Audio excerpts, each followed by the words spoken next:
Voltando então, falaremos agora sobre as nossas formas nominais.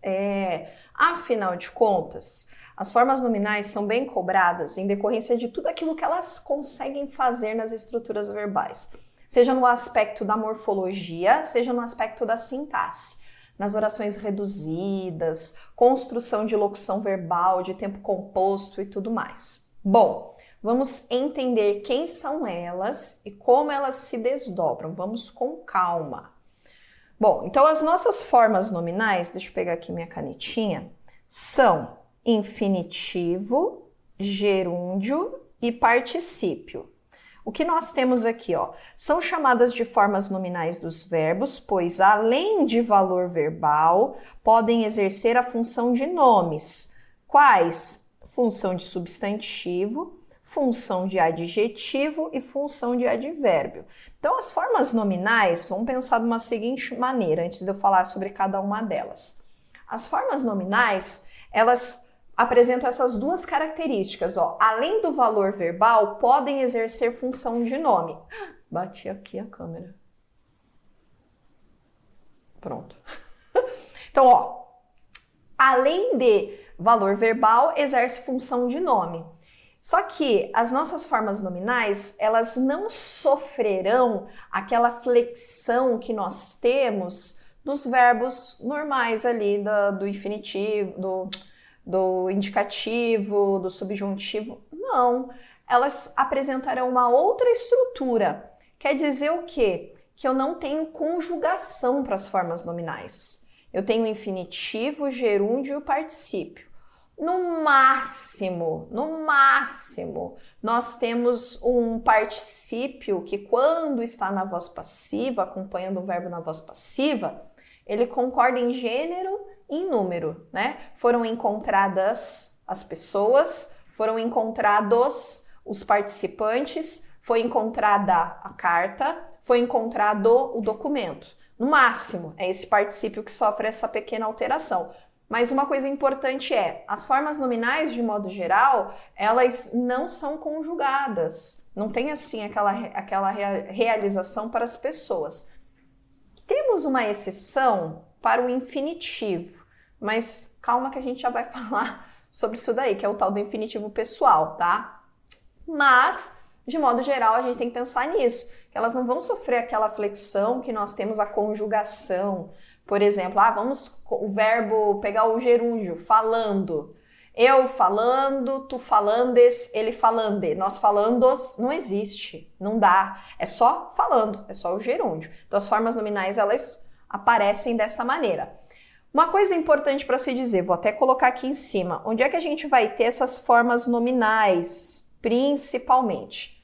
Nós temos nas chamadas locuções verbais, certo? As formas nominais aparecem nas locuções verbais, que são as locuções, o tempo composto e a voz passiva nessas construções. E as formas nominais, elas também podem aparecer sozinhas, quando nós estamos diante de orações ficou ruim, peraí. Quando nós estamos diante de orações reduzidas, elas também podem aparecer, certo? Ali nas nossas orações reduzidas. Então, são esses os lugares que nós temos. Vamos falar de cada uma e aí mostrar alguns exemplos na prática para você. Primeira forma nominal é o infinitivo, que pode ser de duas categorias. Ele pode ser pessoal ou impessoal. Este não é flexionável. Este qual? O impessoal a gente não flexiona. É a própria nomenclatura do verbo. Aquele, que é este pessoal, está ligado às pessoas do discurso e pode ser conjugado. Geralmente ele traz ideia de algo vago ou algo indefinido. Por exemplo, no pessoal, só forma as orações reduzidas. Amar eu, amares tu, amar ele, amarmos nós, amardes vós, amarem eles. Tá vendo? Amar o eu e amar o ele. Nós temos aqui aquela forma que parece ser do infinitivo impessoal, né? Mas não. Aqui ele está conjugado, ó. Para amar eu, para amares tu, para amar ele, para amarmos nós.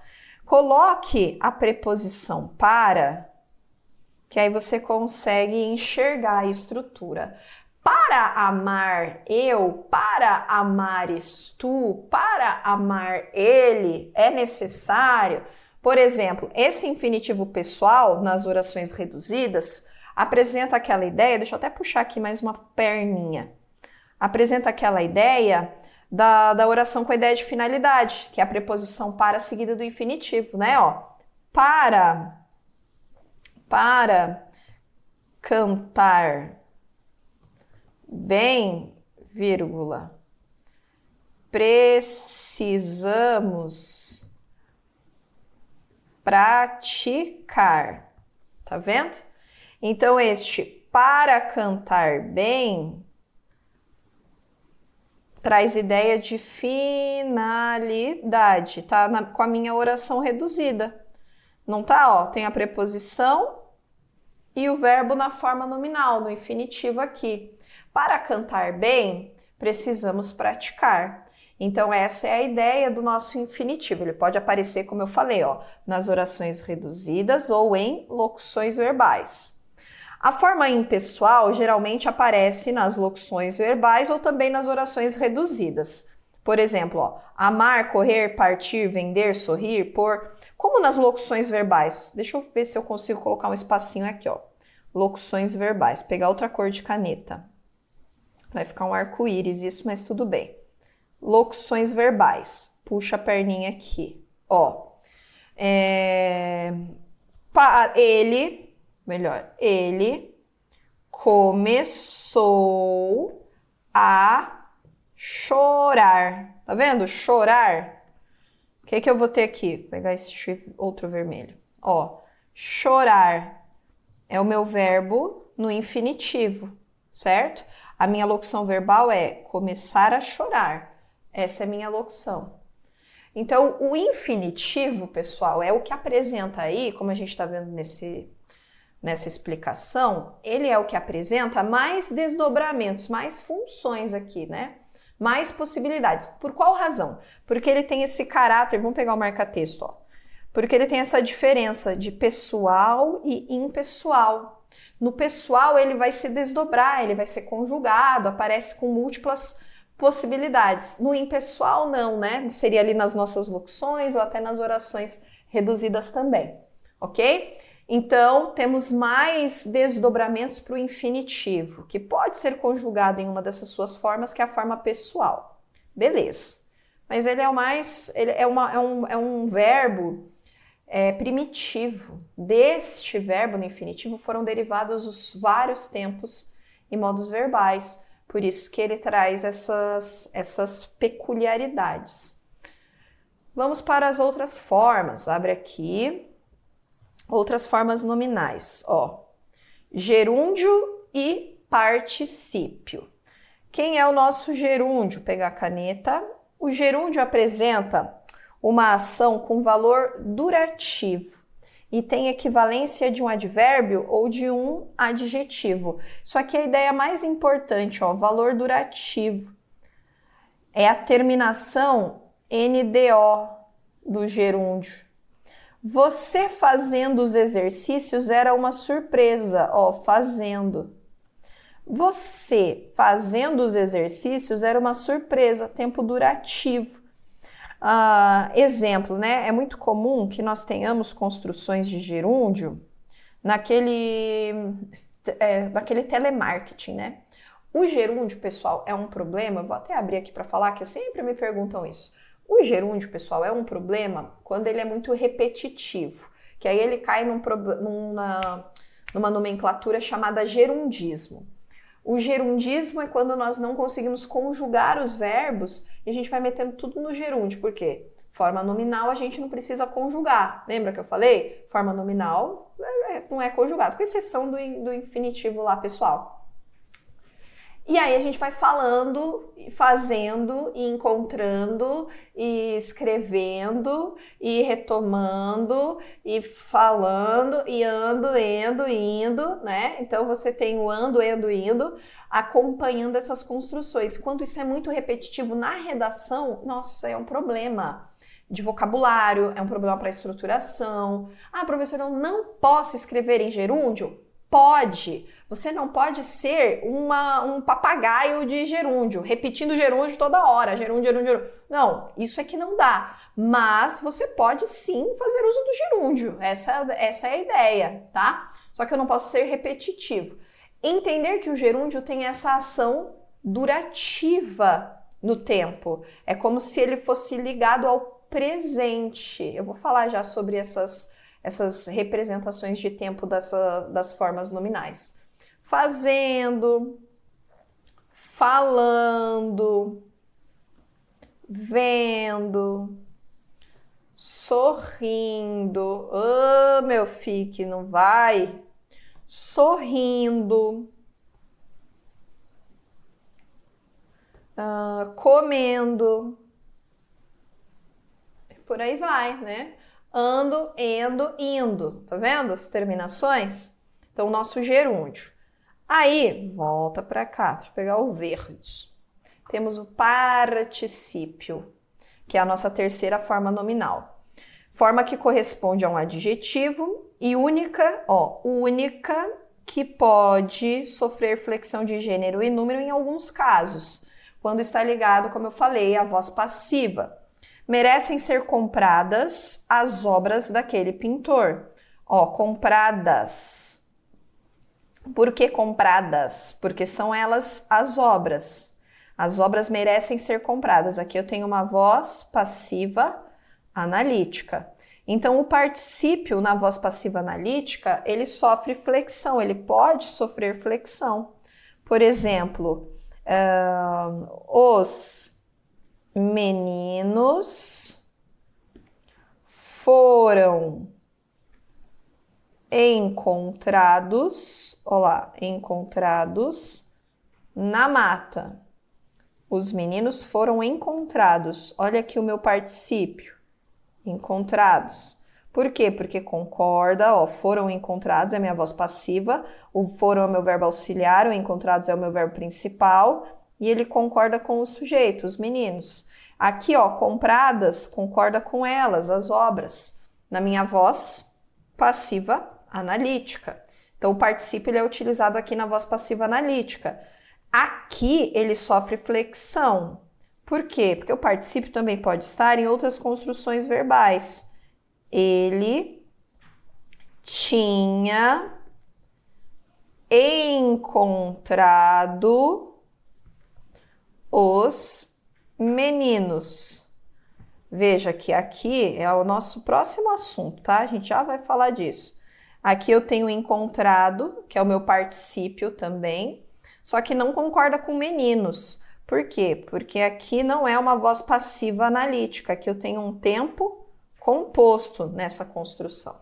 Um tempo composto do verbo. A gente até agora estava falando de tempo simples, tá? Tudo que a gente falou foi de tempo simples. Agora a gente vai começar a falar de tempo composto, mas antes disso, temos que retomar o infinitivo, gerúndio e o particípio. Então vamos aqui comigo, antes da gente fazer alguns exercícios. Pega esse bizu, O infinitivo, ele geralmente está associado à ideia de tempo, à ideia de futuro nas construções. Lembrando que ele pode ser pessoal ou ele pode ser impessoal, certo? Coloque aí um exemplo sempre. Cantar, falar, por exemplo. Comer é um exemplo. O nosso gerúndio, ele está ligado a construções que trazem ideia de presente, porque ele é uma ação que se desenrola, certo? Ele está ligado a essa ideia de presente. É mais comum, deixa eu até pegar outra cor, é mais comum falando, cantando, comendo. É mais comum trazendo essa ideia de uma ação que se desenrola no momento da fala. Já o particípio, ele está mais atrelado ao pretérito. Ele está em construções comuns de pretérito. Lembrando que o particípio, ele pode trazer aqueles chamados verbos abundantes. O que é isso? Eu posso ter, por exemplo, mais do que uma forma de particípio. Vamos pegar aqui, ó. Ele tinha morrido de, deixa eu ver, de Covid, vai. Bem na minha cabeça ali, Covid-19. Ele tinha morrido. E ele foi morto por bandidos. Pronto. O que eu tenho aqui? Ó, eu tenho o morrido e eu tenho o morto, que são duas formas de particípio, né, do nosso verbo aqui, do morrer. Então, o que eu tenho aqui? Uma construção que a gente chama de regular e uma que a gente chama de irregular. Então, alguns verbos apresentam mais do que uma forma de particípio, por isso que a gente chama de verbos abundantes. Porque eu tenho, por exemplo, isso a gente tem listas e mais listas, tá, pessoal? Não é um negócio tipo uma novidade ou coisa pouca, não. Você tem aceso e acendido, você tem impresso, imprimido, frito e frigido. A gente tem um monte de particípios que podem apresentar uma construção regular. Qual que é o regular? É esse ado, edo, ido. Ou irregular, que é esse ato, etu, ito, oso, toso, sabe? Feito, por exemplo, é um particípio, né? Terminado em ito, que não é o ado, não tem nem como fazido, não existe, só existe feito. Ah, então não é, o fazer não vai ter essa possibilidade do fazido? Não, não vai ter, só vai ter o feito. Ah, e eu também tenho o trago e o trazido, né? Não, só tem o trazido. O trago não existe. Eu tenho o chego e o chegado, né? Não, você só tem o chegado. O chego não existe. O chego e o trago só no presente. Eu chego, eu trago, beleza. Mas como particípios, não. Então, o que eu percebo aqui? O que a gente percebe? Que o particípio, ele pode trazer essas variações, então vai muito de a gente conhecer as estruturas dos verbos, para saber se aquilo ali pode, se aquilo ali não pode, se é verdade aquele bilhete ou se não é, né? Então aqui nós temos essas retomadas. É necessário que nós saibamos as formas nominais, porque a gente vai trabalhar um pouco com o tempo composto. Até agora a gente viu o tempo simples, a gente vai trabalhar com o tempo composto. Mas antes disso, vamos praticar um pouquinho, deixa eu abrir aqui, vamos praticar um pouquinho para ver se a gente entendeu bem como funciona, ó. Vem aqui comigo. Complete as frases com os verbos indicados entre parênteses no presente do indicativo. Então, o que a gente vai utilizar? Vou pegar o vermelho. Presente do indicativo eu uso o hoje. Lembra? Hoje. Hoje nós adoramos cantar, certo? Tu, Brasil, presente do indicativo. Hoje, tu fizeste os trabalhos, certo? Tu fizeste os trabalhos. Hoje, eu jogo futebol. Perdão, fizestes não, hoje tu fazes, fizeste é pretérito. Ô, Brasil. Fazes. Hoje tu fazes os trabalhos, ok? Elas. Hoje elas vão à praia. Ó, o verbo ir, como eu falei para você, que pode trazer o quê? É um verbo irregular. Então, ele não permanece aqui, ó, nem a base do verbo radical, muda tudo, né? Hoje elas vão à praia. E hoje? Hoje ele come muito, certo? Então, aqui nós temos a presença do hoje, que nos ajuda na conjugação. Ou não, né? Você viu que ali no... eu dei uma rabiada ali naquela construção ali. Eu já estava pensando no pretérito, já tô lá na frente, já tô no próximo, na verdade. Tô aqui, ó, pretérito perfeito. Vai lá. Complete as frases com os verbos indicados no pretérito, agora sim, perfeito do indicativo. Qual que é a palavrinha que a gente usa? O ontem. Ontem, agora sim. Tu ontem comeste o bolo, não é isso? Comeste o bolo. Eu, no caso, ontem eu desenhei, eu vou colocar aqui do lado, tá? Porque não vai dar para colocar aqui. Desenhei uma grande casa. Ontem nós fizemos um lindo arranjo de flores. Ontem elas gostaram dos quadros. E por fim, ontem Maria recebeu toda a matéria, certo? Então aqui o uso do ontem nos ajuda nessas estruturas a fazer a conjugação correta, tá? Então a gente só tem que adaptar, porque ali tá tudo no infinitivo, né? Só precisa fazer a adaptação de cada um dos verbos. Então aqui nós tivemos o presente, o pretérito perfeito, certo? Agora, volta lá.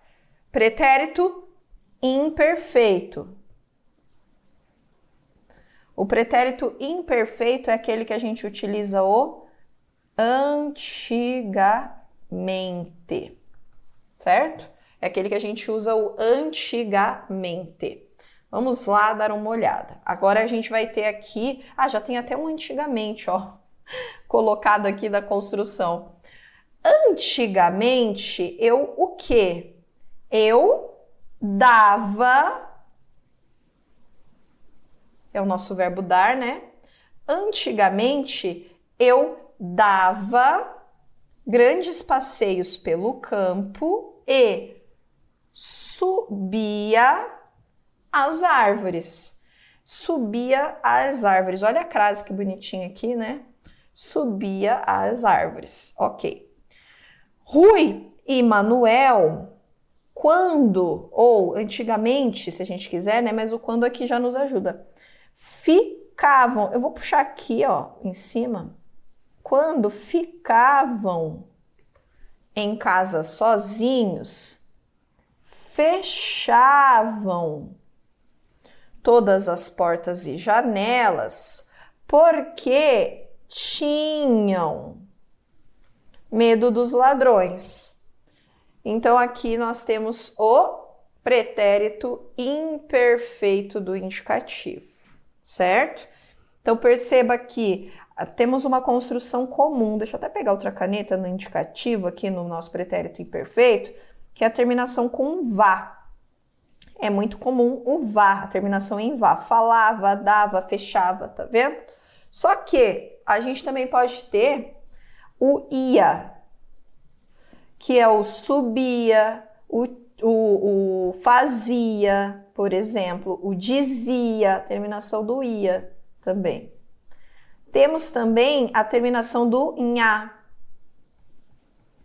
É uma construção muito comum, ó.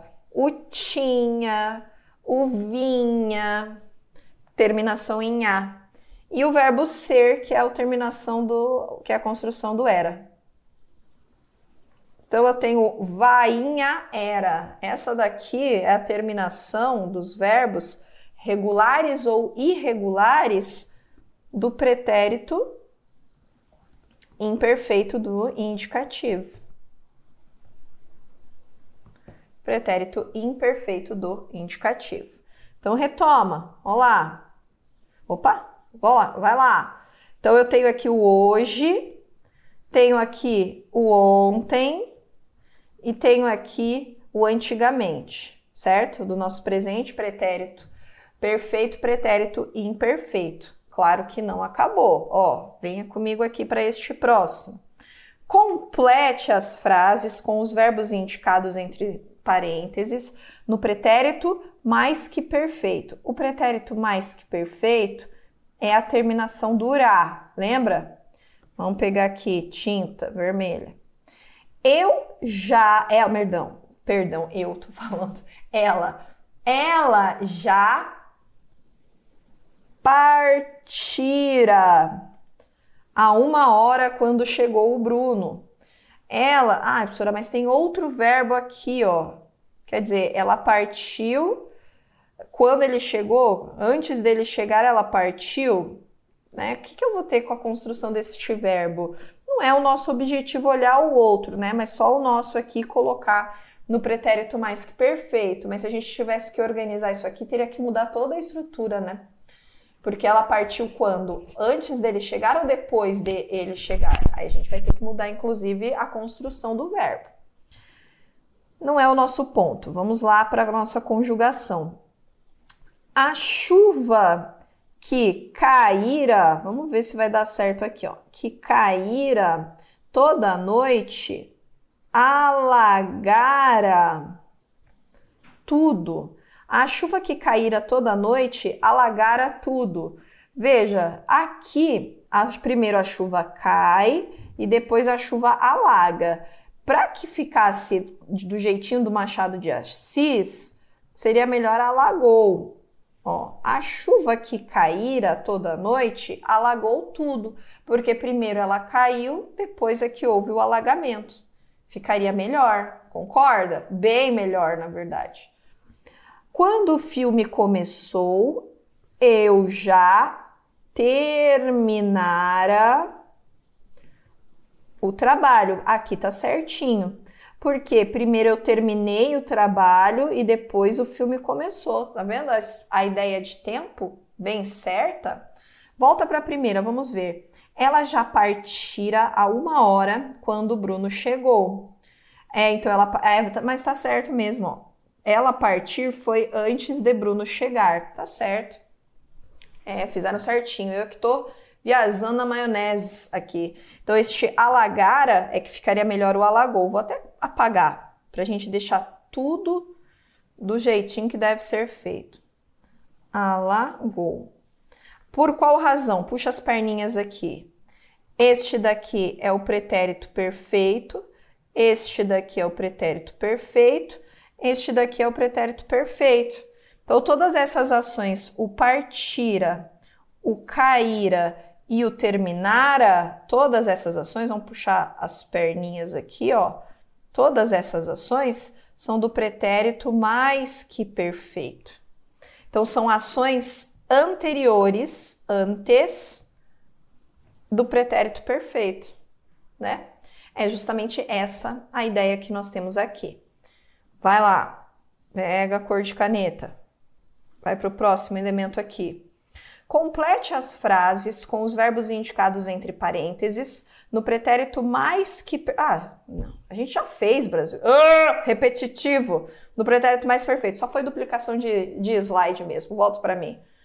Achei que tinha mais um. Fiquei chateada. E só tem dos pretéritos, né? Poderia ter um futuro aqui, hein? Volta. A gente trabalhou então, ó, com o presente. Poxa, presente foi fácil. Foi nada, né? Dei a rabiada no tu ali. Aí tivemos o ontem, pretérito perfeito. Tivemos o antigamente com pretérito imperfeito. E tivemos o ra, que é o nosso pretérito mais que perfeito, aqui nessas estruturas. Tá. Fechando aqui essa pequena bateria, a gente vai partir para o tempo composto, que é trabalhar agora com umas estruturas um pouquinho mais complexas de verbo. Professora, aparece mais como? Aparece mais com tempo composto, aparece mais com locução verbal. As construções verbais, quando elas são questionadas em prova, claro que eu não vou eliminar, dizer não, o tempo simples não aparece. Aparece sim, mas o tempo composto ele traz mais complexidade. As locuções verbais, as estruturas com mais de um verbo trazem mais complexidade. Por isso é que são abordadas também com frequência nas provas, tá? Então a nossa ideia é entender agora o segundo tempo. Afinal de contas, nós temos um tempo simples no modo indicativo, no subjuntivo, no modo imperativo, e aí nós temos um tempo composto para todos esses modos também, que é isso que a gente vai entender. Um tempo simples para todos os modos e um tempo composto. Diferença, tempo simples e tempo composto. Tempo simples, um verbo, tempo composto, mais de um verbo. Então, simples, um verbo, composto, mais de um. Essa é a diferença. E aí a gente precisa adaptar com relação às estruturas, como é que cada uma delas vai se apresentar, beleza? Vamos fazer o nosso corte aqui, a gente já volta. Eu sei que verbo é pesado, mas, meu filho, quem tá na chuva é pra se molhar e é isso aí mesmo. Vamos que vamos.